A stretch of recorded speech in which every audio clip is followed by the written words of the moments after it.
L'étirement des joints. Nous allons voir comment créer un étirement de joint pour créer un effet tel que un élastique ou encore tout simplement du stretch. Pour vous montrer cela, on va regarder cet exemple. Dans cet exemple, on a un cercle, on a un cylindre, et à l'intérieur de ce cylindre, il y a un rig. Et ce rig, ça serait, comme on peut le voir, il y a une chaîne de joints, un, 2, 3 joints. On a les haïkés qui sont, enfin le haïké qui est caché, donc il y a un haïké qui est relié à ce joint, et on va voir ce que ça nous donne l'ensemble. Alors pour l'instant, je vais cacher le joint.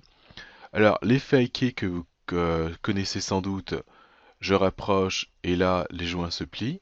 Parfait. Et l'effet qu'on va voir aujourd'hui, ça va être celui-là. On se met à étirer et ce que ça fait, on peut voir que ça s'étire. Et là, le cylindre qui est bindé à, à mes joints, on peut voir qu'il s'étire aussi.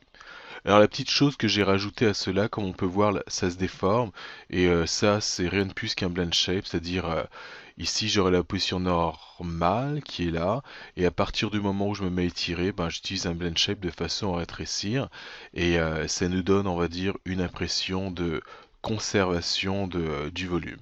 Quand je dis impression, parce que bon c'est pas exact, mais au moins on a cette petite impression là. Maintenant je vais partir d'une nouvelle scène et vous montrer comment cela est fait. CTRL New, on save, c'est fait. Alors mes joints, ils sont affichés, c'est parfait. Je vais commencer par créer une chaîne de joints. Skeleton Joint Tool, 1, 2 et 3. Là c'est fait. Ensuite, on va y mettre un highkey. Alors Skeleton High Handle Tool. Alors lui 7, SC, ça me convient pour cet exemple. Là c'est fait. Ensuite, de façon à, on va dire, aider au niveau de la sélection, ce que je vais faire, ça va être créer un cercle, et ce cercle va contrôler la position du highkey. Alors, pour commencer, j'essaye de highkey pour voir ce que ça donne, et comme on peut voir, il est fonctionnel. Undo pour revenir là où j'étais. Et maintenant, ce que je vais faire, ça va être ajouter mon cercle. Alors, create NURBS circle, qui est ici. C'est fait. On va positionner ce cercle au niveau du troisième joint qui est là. Alors une petite rotation de façon à le positionner. Alors 90 degrés ça devrait aller. Parfait. Et à partir de là, ce que je veux pour que mon highkey soit contrôlé par le cercle, tout simplement, je vais parenter le highkey en dessous du cercle. Alors tout ce que j'ai à faire, c'est glisser, exemple, le highkey qu'on peut voir ici, en dessous du cercle. Et maintenant, je peux essayer, quand je sélectionne ce cercle, le qui suit et contrôle le bras. Undo. On va faire un petit peu de nettoyage. Alors pour le nettoyage, tout simplement, je vais me débarrasser de l'historique qui est ici. Edit, Delete by Type, History. Et je vais mettre ces valeurs-là à 0. Donc toutes les rotations et translations à 0 et garder le scale à 1. Pour cela, je vais aller dans Modify, Freeze Transformation. Et là, c'est fait. Je vais y aller étape par étape et détailler le processus le plus possible de façon à ce qu'on comprenne comment cela est fait. Ce que ça signifie, c'est qu'il est fort possible que je fasse une étape et qu'on rencontre une problématique et qu'on se dise, bon comment faire pour régler ce problème-là et qu'on défasse ce qu'on a fait et qu'on se mette à arranger de façon à régler quelques problématiques. Alors, voilà, je commence par le cercle. Voilà ce qu'on veut. On a la chaîne de joints. Donc, tant que c'est plus petit que la longueur totale de mon bras, ça plie comme on peut le voir, c'est-à-dire l'effet du highkey. Et à partir du moment où j'atteins une certaine position, c'est-à-dire une certaine longueur, comme on peut le voir ici, bah, là, j'ai mon cercle que j'arrive à positionner ici avec le highkey, mais mes joints ne suivent pas. Alors, ce qui serait intéressant, c'est faire en sorte que mes joints suivent, c'est-à-dire s'agrandissent pour suivre. Je vais vous montrer deux façons de redimensionner ces joints. Pour cela, je me mets en vue de haut et je vais créer une nouvelle chaîne de joints. 1, 2 et 3. La première façon, tout simplement, ça serait utiliser le scale. Le scale de ce joint-là ainsi que celui-là. Alors, je prends les deux et j'utilise le scale en X. Et comme on peut voir, les deux s'agrandissent un par un, donc lui il grandit et lui aussi grandit. Ça serait une première façon. Une autre façon, ce serait d'utiliser la translation. Alors une chose que vous avez peut-être remarqué, quand on crée des joints, le premier joint, quand je regarde les translations x, y, z, j'ai des valeurs qui correspondent finalement à sa position dans l'espace. Si je me mets, exemple ici sur la grille, donc là j'ai 3 unités en x, moins 3 en x, et en z, sans doute ça doit être 11 unités. Donc si je pars de là et que je compte les carrés, c'est 11. Si je vais au joint d'après, ben, comme on peut voir, ça correspond plus. C'est-à-dire, j'ai pas de valeur en y, en z, la seule valeur que j'ai, ce sera en x. Et là, cette valeur, c'est 7.67. On pourrait se demander à quoi correspond le 7.67. Ben, tout simplement, il correspond à la distance qu'il va y avoir entre le premier joint, qui est celui-là, et le second. Je pourrais vous montrer tout à l'heure, ou bien carrément tout de suite. On va le voir avec l'outil de mesure, en allant dans Create, à Measure Tool et c'est Distance Tool exactement, une et deux. J'ai créé, comme vous pouvez le voir, deux locators. Je vais les placer exactement au niveau des joints. Le premier ici, le second ici. Et là, si je lis la valeur, j'ai 7.66969 qui se résume, qui se traduit par 7.67. Je vais en profiter pour regarder l'autre, 7.054. Je prends mon locator que je vais placer exactement sur ce joint-là. Et là, je peux voir que j'ai 7.053975. Donc, on peut en déduire que cette valeur-là qu'on voit ici, de translation x, correspond effectivement à la longueur de mon joint.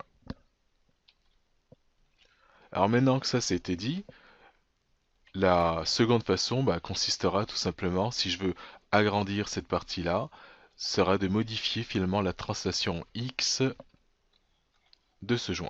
Comme là on peut voir, je la modifie. Et là je vais faire la même chose pour celle-là, translation x, je la modifie. Alors la méthode que vous allez utiliser dépendra finalement pas mal du type de déformation que vous voulez ou bien que vous allez obtenir. Et il va y avoir des cas où lorsqu'on va appliquer un bind, où la translation va être meilleure que le scale. Maintenant, nous allons voir la façon de déterminer les valeurs qui vont être appliquées soit au scale ou à la translation pour avoir la bonne longueur de joint. J'efface ça, j'en ai plus besoin. Je vais en vue de perspective et je vais dessiner un petit peu, du moins écrire. On imagine donc juste à titre d'exemple que cette longueur elle est de 4 unités, donc de là à là j'ai 4 unités et de là à là j'en ai 6. On est d'accord que l'ensemble ça va faire 10 unités. Alors je redessine ça, là j'ai un joint 2 et 3, ici j'ai 6, là j'ai 4, là j'ai mon cercle qui est là, donc de la position de départ 0 jusqu'à la position du cercle, j'ai une valeur de 10. Maintenant, ce cercle, si je l'étire et que je le mets, exemple ici, double, ben, mes joints, ce qu'il va falloir faire, c'est les agrandir. Et celui qui avait 4 unités, sans doute lui en donner 8. Et celui qui en avait 6, lui en donnait 12. De façon à ce que quand j'ai le double ici, enfin, alors quand j'ai 20, ici il faut que j'ai 8, ici il faut que j'ai 12. Alors je vais refaire mon 1, qu'on voit pas beaucoup, etc. Alors là, dans cet exemple-là, c'était assez facile dans la mesure où je pars de 10, j'augmente du double, donc 20 unités. Tout ce que j'ai à faire, c'est augmenter les longueurs de mes joints du double. Si j'ai un exemple qui est exemple, je pars d'ici et que je place mon cercle à une valeur comme 58. Alors, il faudra trouver la solution, c'est-à-dire la formule mathématique qui va me permettre de déterminer quel est le coefficient. Dans le cas de 20, c'était assez facile.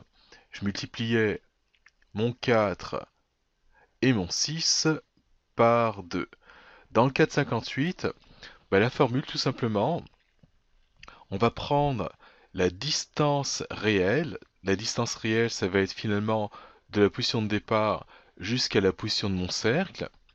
Alors, je vais appeler ça dist réel divisé par la distance maximale. Alors, la distance maximale, c'était mes joints, on va dire, au repos lorsque c'est plié, qui était de 10. Alors, je vais appeler ça dist max. Alors, on va essayer. Alors, si je prends comme distance réelle, exemple, j'ai 10 ici, excusez-moi, j'ai 20 plutôt, 20 divisé par mon max qui est 10, ça nous donne 2. Donc, je sais que je peux multiplier ça et ça par 2, on obtient 8 et 12. Alors, dans le cas de 58, eh ben, ça va être la même chose. Alors, 58 divisé par 10, ce qui nous donne 5,8. Et en gros, bah, les valeurs, bah, va falloir que je multiplie mon 4 par 5,8 pour obtenir la première valeur. Et ici, mon 6 par 5,8 pour obtenir la seconde valeur. Ainsi de suite. Maintenant qu'on a trouvé la formule, il va falloir l'appliquer dans Maya. Alors pour ça, on va avoir besoin de deux choses. Premièrement, faire en sorte que la division se fasse automatiquement. Alors dans Maya, il y a une note qui va nous permettre de faire cela, qui va être la note multiply divide. On va voir comment le faire. Et on va avoir besoin de déterminer la distance réelle ainsi que la distance totale. Enfin, quand je dis totale, excusez-moi, la distance max, qui est ce joint-là plus celui-là, et la distance réelle qui va être de là jusqu'à la position de mon cercle. Mesure des distances. Ça devrait être facile, on va juste utiliser l'outil qu'on a vu tout à l'heure, qui est le Distance Tool. Alors je vais sous le menu Create, et ensuite ça va être Measure Tool, qui est ici, Measure Tools, et Distance Tool. Alors 1 et 2. Alors j'ai besoin de connaître la distance maximale, qui serait la distance, la longueur de ce joint-là, plus celui-là. Alors, les deux façons, bah, soit j'additionne ici mon 8.174 plus 9.532, ou encore, je pourrais utiliser encore cet outil pour mesurer. Alors, je vais y aller avec cet outil. Donc, je positionne mon locator ici, et ici. Alors, je vérifie que je suis bien comme il faut. Parfait, il est bien positionné. Alors là, je lis 8.174.024. Alors, je vais demander à Maya de me faire le calcul. Alors, je change la fenêtre. Et là, ici, j'ai Python, mail. Alors, je m'assure que d'être en Python, en Python. Et là, je vais taper cette valeur. Alors, 8.174024. 4024. Plus. Alors, je vais prendre ça, que je vais positionner au niveau de ce joint-là. Et là, j'ai 9.531835. 9.531835. Alors voilà ce que j'ai. Alors je vérifie vite fait. Alors 531.835, ça a l'air d'être bon. Et une fois que j'ai fait ça, j'appuie sur égal. Et là, j'ai un résultat qui est de 17, 70, 58, etc. Alors je vais arrondir ça à tout simplement 17.71. Alors ma distance max va être de 17.71. Alors je vais écrire ça quelque part. Alors 17.71.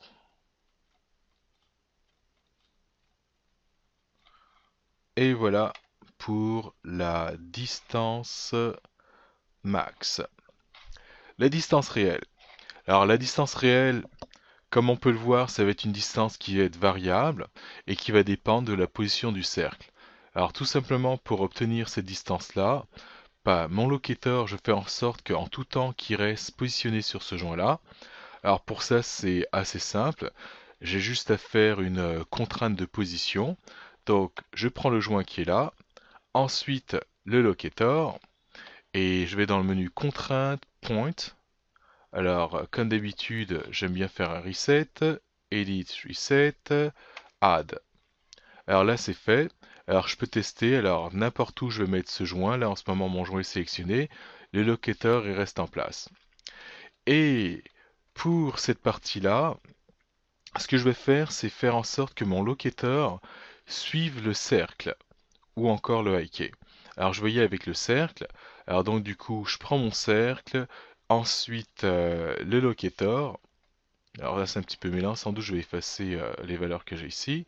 Alors je recommence, cercle, locator, et encore une contrainte de position, constraint point. Et là, c'est fait. Maintenant, je peux essayer l'ensemble. Alors là, je vois une valeur de 16.38, etc. Et je vais tirer. Donc là, je tire le cercle. J'essaye de l'avoir droit. Alors là, ça a l'air d'être droit. Alors, bon, je suis pas très précis comme ça, mais bon, on peut voir que j'ai 17.72, enfin quelque chose comme ça. Et là, plus j'étire, bah là, plus la valeur va s'agrandir. Comme là, j'ai 35, etc. Il nous reste à créer la node Multiply Divide. Alors pour la créer, je vais aller dans la fenêtre Hypershade, Window, Rendering Editors et Hypershade qui est là. Dans cette fenêtre, je vais m'assurer d'aller sous les nodes Maya, donc Maya, et je vais aller dans la section Utilities pour avoir les nodes utilitaires de Maya. Alors comme on peut voir, il y en a tout plein et celle qui m'intéresse, ça va être le Multiply Divide. Alors en tapant MUL, MU, il y en a deux qui commencent par MU et celle qui m'intéresse est celle-là. Alors je double-clique pour avoir accès au Attribute Editor comme on peut le voir ici. Je vais en profiter pour la renommer, je vais l'appeler div, vu qu'elle va me servir de division, donc div comme on peut le voir ici. Ensuite, type d'opération, alors j'en ai plusieurs, no, pas d'opération, multiply, il va faire une multiplication, divide, il va diviser, et power, ce serait pour les puissances. Alors ce qui m'intéresse, ce serait le divide, et là on a le input 1, X, Y, Z et input 2, X, Y, Z. Alors dans ce cas, bah, ce qu'il va faire, c'est toujours, il va prendre la 1 divisé par la 2. Si j'avais multiplié, ce serait la 1 multipliée par la 2. Et si c'était power, la puissance, ben, ce serait l'entrée 1 à la puissance de l'entrée 2. Donc moi, ce qui m'intéresse, c'est le divide. On peut voir qu'on a des colonnes X, Y et Z. Et on va prendre ça, on va dire, de façon, elles vont être indépendantes l'une de l'autre. Et autrement dit, bah, je pourrais faire trois divisions en même temps, soit en prenant que le X, ou que le Y, ou encore que le Z, pour les avoir indépendantes. Alors, dans tous les cas, là, j'en ai besoin que d'une seule. Donc, je prends que le X, je pourrais prendre le Y. Ce qu'il faut retenir, c'est que si je prends le X, ce qui va être le cas, bah, le résultat, je vais aller chercher mon output X pour avoir mon résultat de l'opération pour cette colonne. Si jamais j'avais pris le Y, bah, ce serait le output Y et le Z, output Z. Alors, on va y mettre les valeurs. Alors, pour la distance max, on la connaît déjà, qui est de 17.71, donc divisé par 17.71. Ça, je vais le mettre dans le input de 17.71. Pour la distance réelle, c'est une distance variable qui correspond finalement à cette longueur-là. Je vais donc utiliser le Connection Editor pour le faire. Connection Editor, je vais dans Window, General Editor, et là j'ai mon Connection Editor qui est là. Ma node div en ce moment est sélectionnée comme je peux le voir, donc j'appuie sur Reload Right, et là je l'ai.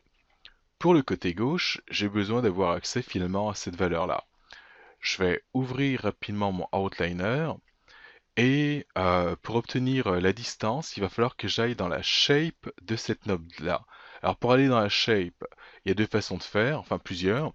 Je pourrais soit sélectionner la node en tant que telle comme c'est fait et appuyer sur la flèche qui va vers le bas et là j'ai accès à la shape, ou encore le plus simple ça va être tout simplement en allant dans display ici, shape, c'est fait, Et là, ça me met un petit plus, et là, je peux voir la node shape, distance, dimension, shape. Alors, il va falloir vraiment faire très attention à ça, c'est-à-dire, là, j'ai ma node, ça, c'est ce qu'on voit au départ, quand je sélectionne et que j'active pas les shapes, et en appuyant une fois vers le bas, bah, j'ai accès à ma shape. Si vous ne choisissez pas la shape, vous n'allez pas avoir accès aux paramètres distance. Donc, ma shape est sélectionnée, reload left, là, c'est fait, et tout en bas, normalement, je devrais avoir la node distance. Donc là, elle est sélectionnée, notre distance. D'ailleurs, dans mon attribut editor, je peux voir distance qui est de 35.809. Alors cette node-là, je vais la connecter à l'entrée 2 dans le X de l'entrée 2. Là, c'est fait. Maintenant que c'est fait, je peux aller à ma node division qui est là, en passant cette div 1. Et là, je peux voir que je me suis trompé. Alors, je vais recommencer. Alors, je vais cliquer pour défaire le input de x. Et c'était exactement au input 1x. Désolé. Donc, ça va vers le haut. Je vais retourner dans ma note division. Donc, j'ai ça, 35, qui est la distance réelle, qui va être divisée par ce que j'avais mis tout à l'heure, le 17.71. 17.71. Donc, entrée, là, c'est fait. Alors là, j'ai la division et maintenant, bah, ce que je pourrais faire, c'est le résultat, le connecter soit au scale ou soit au translate. Alors je vais essayer avec le scale. Là, l'information, j'ai pas besoin, je vais l'effacer cette info. Alors rapidement, je prends la node Blue Pencil qui est là. Parfait, elle est effacée. Alors pour les connexions, bah, encore le Connection Editor. Et je vais aller dans Windows, qui va être ensuite General Editor Connection Editor. Alors, je veux la node div1. Alors rapidement, pour sélectionner une node qu'on ne voit pas, je pense que par défaut on a quelque chose comme ça ici. Alors je vais cliquer dessus de façon à choisir Select by Name. Donc c'est fait. Et là je pourrais taper div1 et là j'ai accès à ma node. Ça serait une façon de faire. Je pourrais essayer autre chose. Si je tape par exemple di étoile, on va voir qu'est-ce qu'il me donne. Alors apparemment j'en ai qu'une seule qui commence par DI, donc il a trouvé celle-là, donc tant mieux, c'est ce que je veux. Et encore une autre façon de faire, ce serait tout simplement ici dans Display, si je décoche le DAG Object Only, bah là, je peux voir que je peux voir vraiment beaucoup plus de nodes Maya. Ah d'ailleurs pour le div, on peut voir qu'il a trouvé DI distance shape, div1 et div1 et div. Donc étoile, donc ça fonctionne. Alors ce que je voulais vous montrer, c'est surtout que je peux les voir ici, les nodes dont la div que je veux. Alors celle-là, c'est une que j'avais créée auparavant, je vais l'effacer. Et celle-là, c'est celle sur laquelle en ce moment j'ai les connexions. Alors, vu que j'en ai qu'une seule, je vais changer mon 1 à ça. Et là, j'ai qu'une seule node qui s'appelle div. Parfait. Alors, la sortie de cette node, on va la connecter au scale de mon joint. Reload left pour avoir accès aux sorties. Vu qu'on a utilisé, comme on peut le voir, la colonne X, moi, ce qui va m'intéresser, ça va être le résultat en X, output X. Et je prends un premier joint, ici, qui est là. Reload right, et ça va être son scale en X qui m'intéresse. Donc scale en X, qui est là, scale X. Là c'est fait. Donc on peut voir immédiatement que ça agrandit. Et là je vais faire la même chose pour cette node, pour ce joint-là. Reload right. Alors je vais mettre ce côté-là. Là j'ai mon scale encore, et X. Output avec mon scale X. Donc, et on peut voir que c'est le joint 1 à cet endroit-là qui est sélectionné. Close. Je vais agrandir un petit peu tout ça. Et là, on peut voir que, bah, en effet, que le joint s'étire. Alors, je prends ça. Là, j'ai 35. Alors, là, c'est le cercle qui est sélectionné. Et là, j'ai juste à bouger dans tous les sens. Alors, on va recommencer. Et comme on peut voir, ça s'agrandit. Alors, on a presque résolu, on va dire, le problème, étant donné que ça s'agrandit. Maintenant, le problème qu'on rencontre, ce serait, j'ai réduit. Alors, je sais pas si vous vous souvenez, la longueur maximale était de 17 quelque chose. Et là, on peut voir que j'arrive à 13, à 12, à 7. Donc, les joints réduisent, se réduisent. Alors, c'est tout à fait normal. Et donc, le problème que ça nous pose, c'est que la fonction hiker, finalement, euh, n'est plus utile étant donné que ça rétrécit. Nous, ce qu'on voudrait, c'est que le bras plie et lorsque il est étiré, ben, qui s'agrandisse. Alors le problème que nous avons, c'est tout simplement par rapport à cette distance, le 17 qui est quelque part ici, je crois que c'était 17,71, donc quelque part ici. Bah, ce qu'on aimerait, c'est qu'à partir d'une certaine distance, qui va être celle-là 17,71, on aimerait que le scale reste à 1. Donc, autrement dit, faire en sorte que la, la longueur ici change seulement quand on est plus grand que la distance max, mais par contre, si on est plus petit que la distance max, ben, on veut que les joints ici, le scale reste à 1 de façon à ce que le hiker puisse intervenir. Alors pour ça, on va défaire les connexions, c'est-à-dire au niveau du scale, vu qu'elles sont pas fonctionnelles, enfin, c'est pas tout à fait ce qu'on veut. Alors je vais faire Break Connection qui est ici. Donc dans le menu, je clique le bouton droit et ensuite je descends jusqu'à ce que je trouve Break Connection qui est ici. Alors je sais pas si vous le voyez bien. Et là, je vais en profiter pour remettre ça à 1. Et là, même chose, Break Connection pour ça. Est-ce que je peux agrandir pour qu'on puisse mieux voir? Non, c'est pas mieux comme ça. Bon, c'est pas grave. Break Connection qui va être ici. Et là, c'est défait et j'en profite pour remettre ça à 1. Alors, on est de retour avec ce qu'on avait avant. Donc, j'ai juste défait la connexion. On a la note de division qui fonctionne, mais elle fonctionne dans tous les cas. Et moi, je voudrais un cas où ça fonctionne seulement quand c'est plus grand. On va utiliser note de condition. Cette note de condition, elle se trouve encore dans le Hypershade, Window, Rendering Editor, Hypershade, et encore Non-Maya, Utilities, et ça va être condition. Alors si je tape C-O-N, je la vois là. Alors je double-clique. Alors je vais réduire ça. Alors CDN pour condition. Alors ce serait bien que si je l'écrivais bien, CDN. On va regarder cette note. Premier terme, second terme, opération, color true, false. Alors je vais dessiner. Alors cette node, ce que je vais faire, c'est que je vais la diviser en deux parties. J'ai la première partie qui va être tout simplement une opération. Alors peut-être que je vais mettre ça là.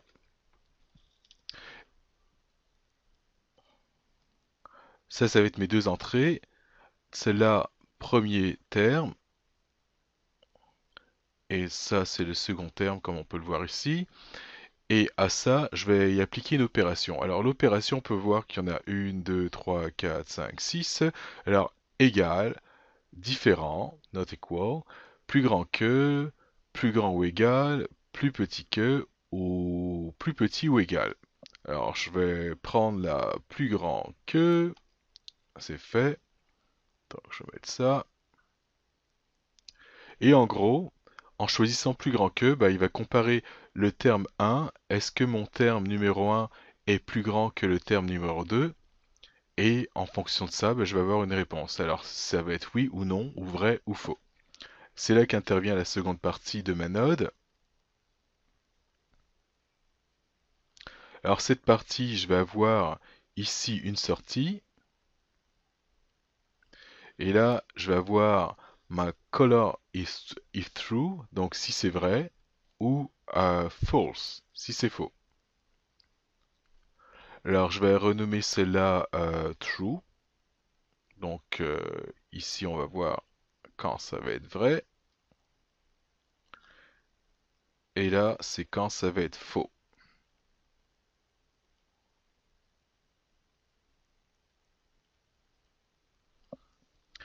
Et c'est avec ça que je vais agir.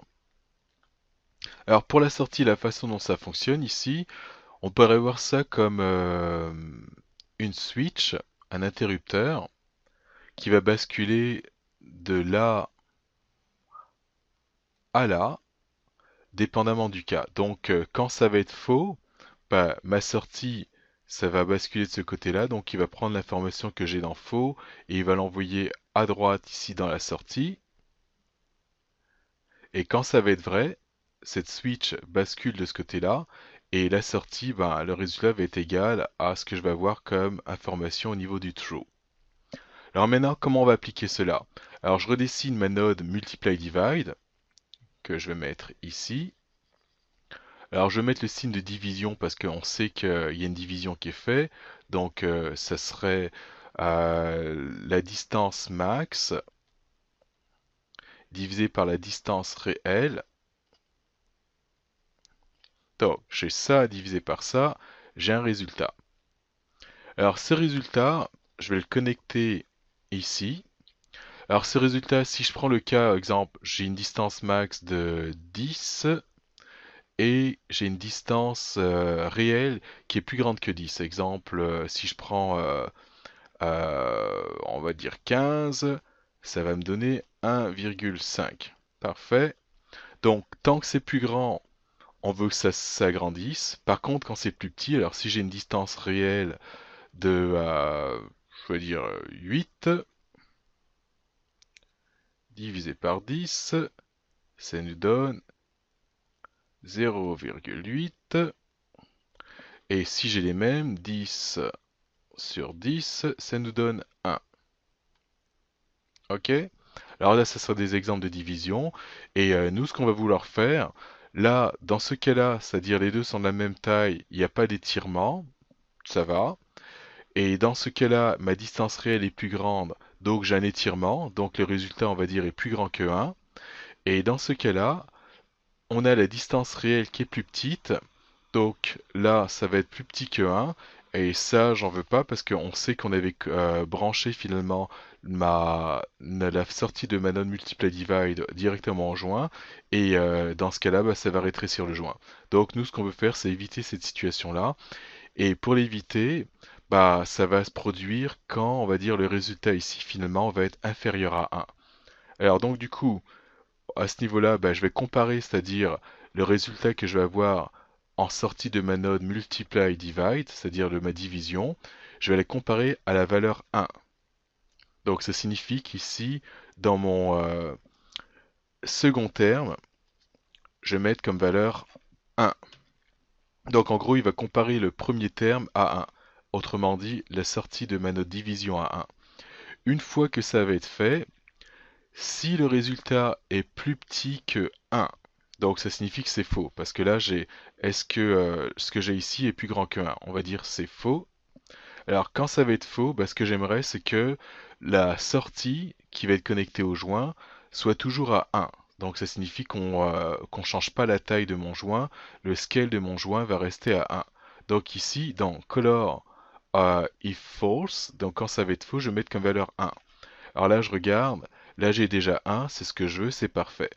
Par contre, quand ça va être vrai, donc le résultat que j'ai ici, est-ce qu'il est plus grand que 1? Vrai. Bah, ce que j'aimerais, c'est que ça puisse s'étirer. Et ce que j'aimerais comme avoir comme valeur, c'est finalement la valeur qu'on avait au départ, qui partait de la sortie de ma note multiply divide, et j'envoie ça ici. Donc, ça serait le type de connexion que je fais. Alors, comme vous voyez, c'est pas très évident. Là, je suis en train de dessiner, on va dire, avec la souris. Je vais prendre la Wacom, ça va aider un peu plus. Alors, est-ce que ça fonctionne, ça? Ouais. Donc, c'est bon. On va faire un petit peu de ménage, nettoyer ça pour que ce soit un petit peu plus beau, enfin, peu importe. Alors là, c'est fait.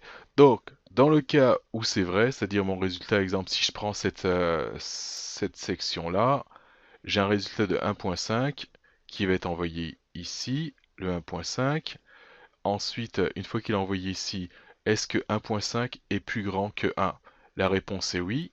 Alors, vu que c'est vrai, donc ici ça va être true, Donc ça signifie que ma switch ici va aller de ce côté-là, et en sortie, ce que je vais avoir, c'est l'information que j'ai là. Et cette information, comme on peut le voir, elle correspond à la sortie de ma node Multiply Divide. Donc ça, je vais pouvoir brancher ça à mes joints. Alors ça, c'était l'explication théorique de cela. On va retourner dans Maya, donc je vais effacer la node Blue Pencil vite fait, delete, et je vais me mettre à faire ces connexions. DAG objet only, je peux l'enlever, et là je me mets dans la fenêtre de perspective. Alors notre node condition elle est déjà créée, donc il me suffit d'ouvrir mon Connection Editor pour pouvoir faire mes connexions. Window, General Editors et le Connection Editor qui est juste là. Ensuite, ce Connection Editor, je vais charger la node de division. Alors ici, j'ai tapé div pour la voir. Et là, je fais read.left. Et ce qui va m'intéresser, c'est le output x. Et là, à ce niveau-là, je vais prendre ma node que j'ai appelée cdn, qui serait la condition. Donc, je l'ai ici, read.write. Alors, ce qu'on avait dit par rapport à la condition, je vais en profiter pour ouvrir le out attribute editor.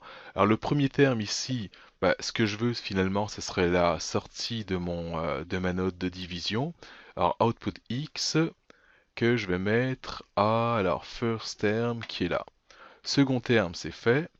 Et on avait vu que aussi que je reliais mon output x, c'est-à-dire la sortie de la division, c'était vers le haut à color if true. Donc je vais chercher mon color if true. Et là, je relie à ça. Donc là, j'ai la même valeur. Il va comparer dans ce cas-là 8.32 à 1. Est-ce que 8.32 est plus grand que 1? La réponse est non. Alors donc du coup, ma sortie va être celle-là, c'est-à-dire 1. Par contre, si je prends ma courbe ici et que je l'étire, donc là, on peut voir que j'ai une valeur de 24 quelque chose. Là, je retourne chercher la node condition, c'est dn. Et là, donc, il compare 1.4 au A1. Alors, est-ce que 1.4 est plus grand que 1? La réponse est oui. Donc, comme valeur, je vais avoir en sortie 1.4 parce que c'est vrai. Et c'est ce que je vais connecter à mes joints. Alors, pour la connexion en joint, rien de plus facile. Il faudrait que j'ai la node condition sélectionnée. Je fais read.left pour aller chercher le outColor. Alors niveau fonctionnement, c'est exactement comme ce que je vous avais dit par rapport à la node Multiply Divide. Là, j'ai trois colonnes. Alors plutôt que ce soit X, Y et Z, là, ça va être R, G, B. Et donc du coup, vu qu'en ce moment, j'utilise juste la colonne R, il va falloir que j'utilise mon output color R. Donc je vais prendre ça ici pour avoir le résultat de ce que ça donne ici, enfin ça ou ça. Et ça, je vais brancher ça à mes joints. Alors, je vais prendre ce joint-là pour commencer. Reload write. C'est le scale qui m'intéresse dans ce cas-là. Là, c'est fait. Ensuite, on peut voir que ça a changé. Là, je vais prendre ce joint-là maintenant. Reload write. Et encore, je cherche le scale. Là, j'ai mon outColor qui est déjà sélectionné. Scale est X. Et là, je ferme pour pouvoir essayer. Et on peut voir qu'on est capable d'étirer. Et à partir d'une certaine distance, on voit qu'il n'y a plus de redimensionnement, c'est-à-dire du joint. Et du coup, mon hockey y sert. On pourrait considérer que c'est terminé. Ou encore, on pourrait aller plus loin. Et aller plus loin, ça signifierait désactiver ou activer, on va dire, cette fonction, c'est-à-dire activer un stretch ou bien ne pas activer le stretch.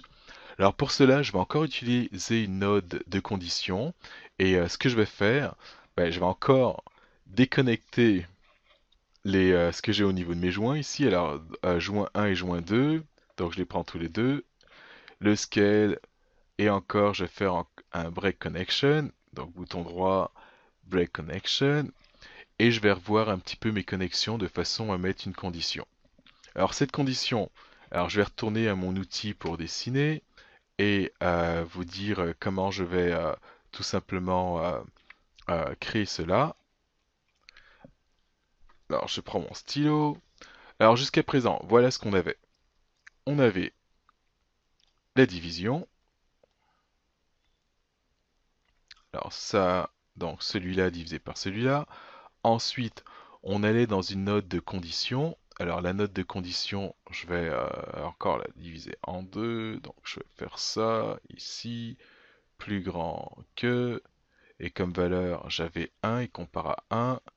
Et ça, c'était relié à ça. Et pour ce côté-là, ici c'est quand c'était vrai. Et là, c'est quand c'est faux. Alors quand c'est faux, on a comme valeur encore 1. Donc ça serait une valeur. Et quand c'est vrai, j'ai le résultat de ma division. Alors jusqu'à présent, c'est ce qu'on a. Alors là, je vais fermer de façon à compléter, on va dire, cette node. Et là, à ce niveau-là, j'avais ma sortie. Je vais d'abord ajouter mon paramètre qui va permettre de court-circuiter l'ensemble et faire en sorte qu'il n'y ait pas du tout de stretch. Pour cela, je sélectionne mon cercle, je vais l'ajouter au cercle. Edit Add Attribute, qui est ici. Au niveau des attributs, je vais l'appeler stretch. S-T-R-E-T-C-H. Comme type de valeur qu'on va pouvoir y mettre, je vais choisir Boolean. Donc Boolean c'est 0, 1 ou encore True, False ou On, Off. Et là je fais Add. Donc là je peux voir, j'ai le paramètre stretch qui a été ajouté. Et comme valeur, si je mets exemple 1, ça met On. Et si je mets 0, ça met Off.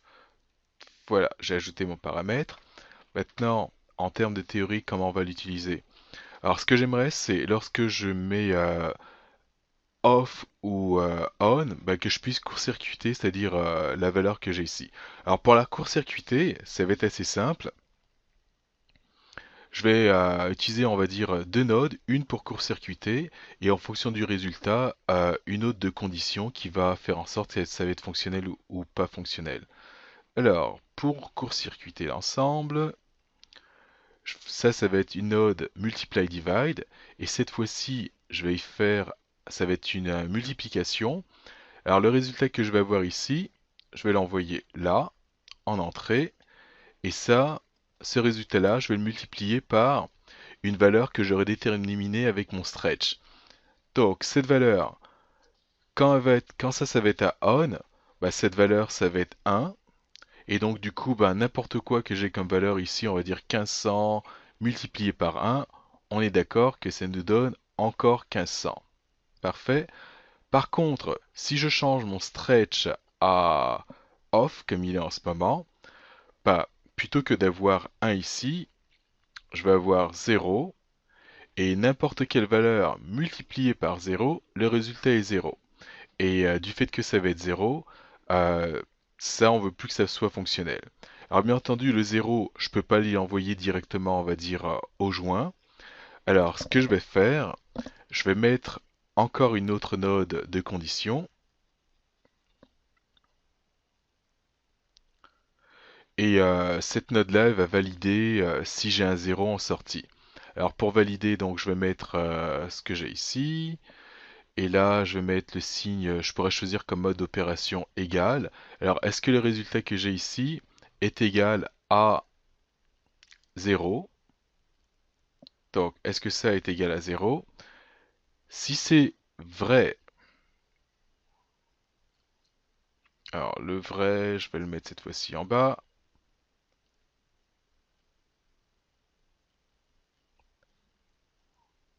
Non, peut-être que je devrais le mettre en haut.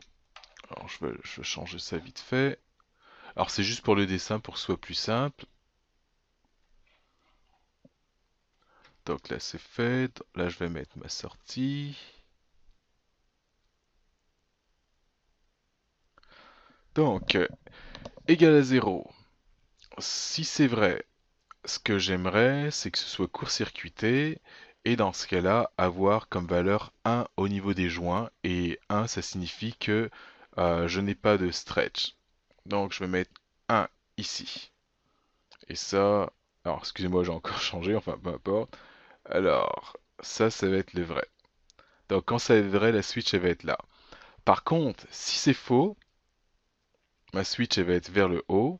Et ce que j'aimerais avoir, c'est finalement la sortie que j'avais de mon multiply divide. Et cette sortie, sans doute, je vais la prendre. Je pourrais la prendre ici, en finale, ouais. Et je vais relier ça à ça. Alors, on va recommencer. Alors ça, ici, je mettrai mes joints. Alors quand je dis qu'on va recommencer, je parle de la théorie. On va voir ce que ça nous donne. Alors la dernière... Alors ça, bon, c'est des joints, ils sont pas très beaux, mais bon, peu importe, ça représente des joints. Euh, alors la question à se poser avant de faire tout ça, c'est comment je vais faire déterminer finalement changer la valeur du 1 ou du 0. Alors ça va être simple, je vais tout simplement faire un set driven key.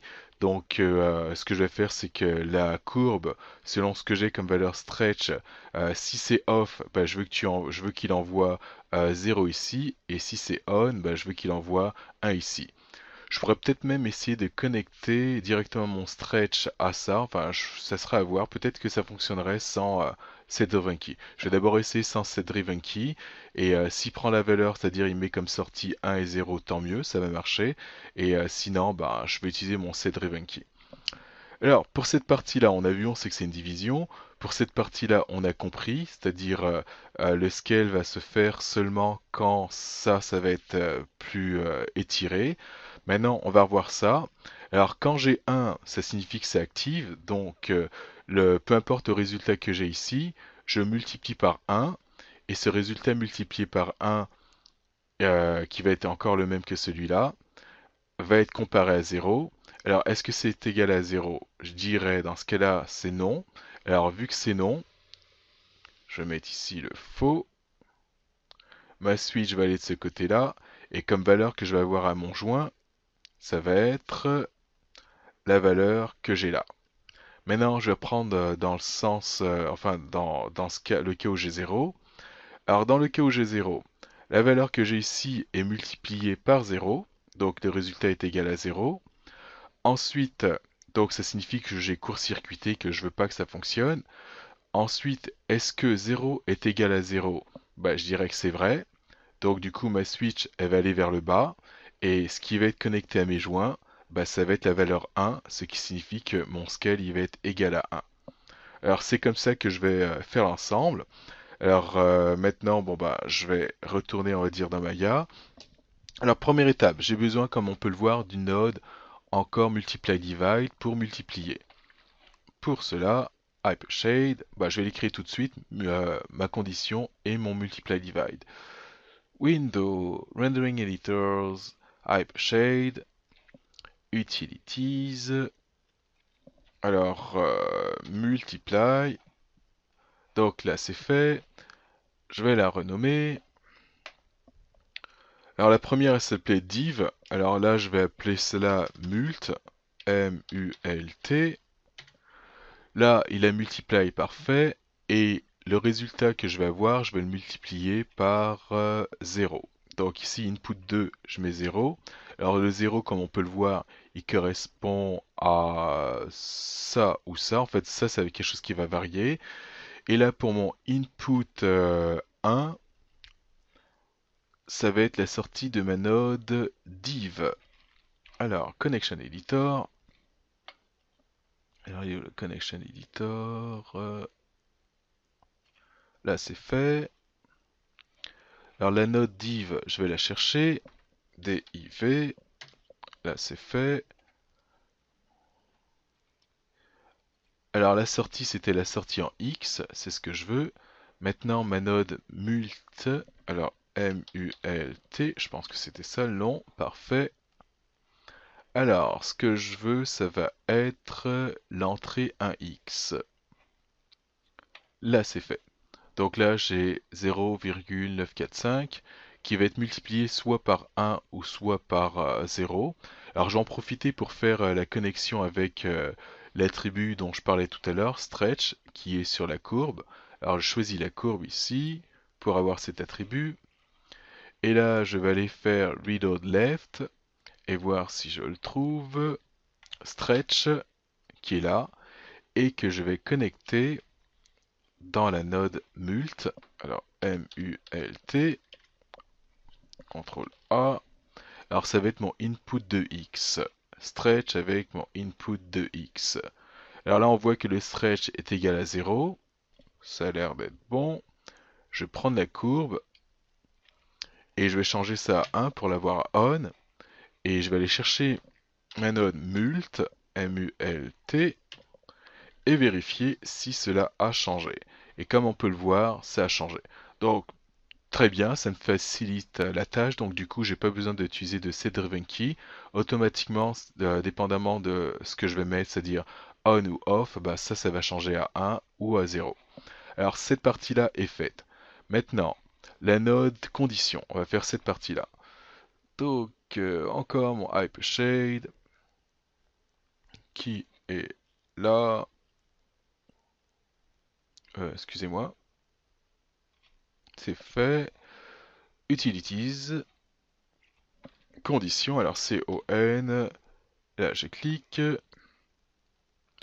Alors celle-là, attribut editor, alors je vais appeler celle-là, la première s'appelait CDN, alors CDN, et je pourrais lui mettre CDN2 rapidement, comme ça je vais savoir si la condition 2, d'ailleurs je vais pas mettre de underscore, ça va m'en faire moins à taper. Alors c'est fait. Alors ce qu'on veut, opération égale, ok. Là, je vais comparer à 1, donc le second, excuse-moi, à 0. Donc le second terme, je lui mets 0. Et le premier terme, ça va être le résultat de ma multiplication. Alors pour ça, Connection Editor, Window, General Editor, Connection Editor, qui est là. Alors, je vais prendre ma node mult pour multiplier. Donc, M-U-L-T, reload left.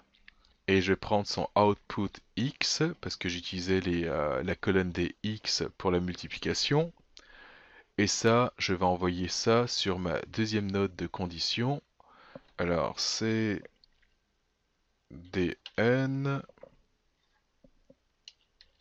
Alors, c'était comme ça, je pense que c'est écrivé, parfait. Et je veux l'envoyer, comme on peut le voir ici, au niveau du premier terme, c'est-à-dire celui qui est en haut. First term, qui est là. Donc là, je l'ai. Alors, il compare, est-ce que mon résultat 9.45 est égal à 0? Alors, si c'est vrai, je veux avoir 1. Et si c'est faux, bah, ce que je veux avoir, c'est la sortie de ma node multiply divide, c'est-à-dire, excusez-moi, la sortie, ouais, bon, multiply divide ou encore cette sortie-là qui est ma node condition numéro 1. Alors, ça c'est bon. Alors, on va chercher la condition numéro 1 qui s'appelait CDN. CDN. On la prend ici. OutColor. J'utilisais les R. Et ça, je l'envoie dans le faux. Color et false. Et encore, c'est dans les R. Donc, là, c'est fait. Et là, il nous reste à croiser les doigts et espérer que ça marche. Alors, c'est sûr que ça ne marchera pas parce qu'il me reste encore la dernière étape qui va consister à tout simplement brancher la sortie de ma condition numéro 2 au joint. Alors on va le faire. Alors là j'étais un petit peu trop pressé apparemment. Connection Editor, on va accélérer, on va faire ça vite fait. Alors ce qu'on veut c'est CDN numéro 2, CDN2. Bon, là c'est bon. Le out de ma CDN2, condition 2. Et ensuite les joints. Joint numéro 1, scale. Alors peut-être que je suis un petit peu trop pressé. Donc scale X. Alors ça c'est le joint 2. Ensuite le joint 1. reload right, le scale qui est encore là, ici, et là on essaye en espérant que ça marche. Alors je prends ma courbe ici, le stretch est à on, donc ça signifie que ça devrait s'étirer. Alors je suis content, comme on peut voir, là le bras il plie, donc ça c'est la première condition qui est remplie, et là ça s'étire, excellent. Maintenant cette courbe, je veux pas de stretch, je le mets à 0, le stretch est à off, et là ça va, et comme on peut voir, ça s'étire pas. On peut en conclure que ça fonctionne. Alors le schéma, on va dire final, ça va être celui-là. Je vais faire un petit peu de ménage dans mon outliner. Alors le ménage que je pourrais faire, alors ça va être assez rapide. Je vais tout simplement cacher les choses, on va dire, inutiles, comme la note de distance ainsi que les locators, que ce serait bon de ne pas les voir. Donc je pourrais grouper ça. Enfin, pour l'instant, je vais juste les cacher. Donc c'est fait.